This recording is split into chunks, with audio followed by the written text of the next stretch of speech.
17वां बाब। सूरत की तब्दीली।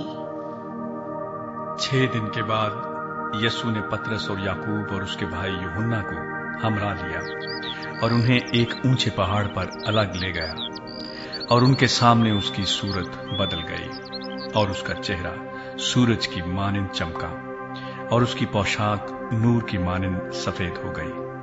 और देखो, मूसा और एलिया उसके साथ बातें करते हुए उन्हें दिखाई दिए। पतरस ने यीशु से कहा, ऐ खुदावंद, हमारा यहां रहना अच्छा है। मर्जी हो तो मैं यहां 3 डेरे बनाऊं, एक तेरे लिए, एक मूसा के लिए और एक एलिया के लिए।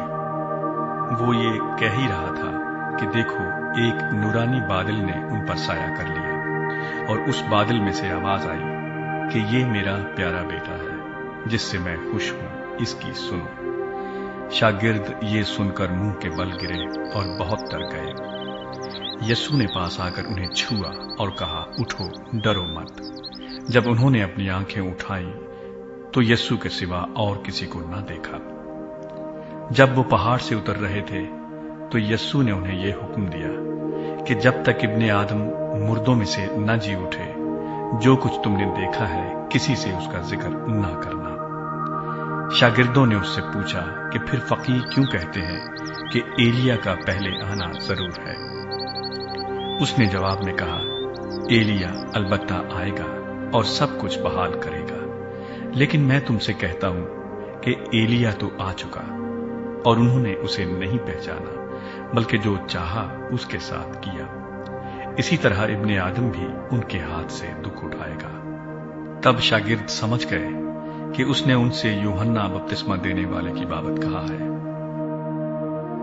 लड़के को मिर्गी से शिफा। और जब वो भीड़ के पास पहुंचे तो एक आदमी उसके पास आया और उसके आगे घुटने टेक कर कहने लगा, ऐ खुदावंद, मेरे बेटे पर रहम कर, क्योंकि उसको मिर्गी आती है और वो बहुत दुख उठाता है, इसलिए कि अक्सर आग और पानी में गिर पड़ता है। और मैं उसको तेरे शागिर्दों के पास लाया था, मगर वो उसे अच्छा न कर सके। यीशु ने जवाब में कहा, अरे बेतकात और कजर और नस्ल, मैं कब तक तुम्हारे साथ रहूंगा, कब तक तुम्हारी बर्दाश्त करूंगा, उसे यहां मेरे पास लाओ। यीशु ने उसे झिड़का और बदबू उससे निकल गई और वो लड़का उसी घड़ी अच्छा हो गया। तब शागिर्दों ने यीशु के पास आकर खलवत में कहा, हम इसको क्यों ना निकाल सके? उसने उनसे कहा, अपने ईमान की कमी के सबब से, क्योंकि मैं तुमसे सच कहता हूं कि अगर तुम में राई के दाने के बराबर भी ईमान होगा तो इस पहाड़ से कह सकोगे कि यहां से सिरक कर वहां चला जा, और वो चला जाएगा, और कोई बात तुम्हारे लिए नामुमकिन ना होगी। लेकिन ये किस्म दुआ के सिवा और किसी तरह नहीं निकल सकती। यीशु मसीह के मसाइब और मौत का दोबारा बयान। और जब वो गलील में ठहरे हुए थे, यीशु ने उनसे कहा, इब्ने आदम आदमियों के हवाले किया जाएगा और वो उसे कत्ल करेंगे, और वो 3रे दिन जिंदा किया जाएगा। इस पर वो बहुत ही गमगीन हुए। हैकल का जजिया। और जब कफरनहूम में आए तो नीम मिस्काल लेने वालों ने पतरस के पास आकर कहा, क्या तुम्हारा उस्ताद नीम मिस्काल नहीं देता?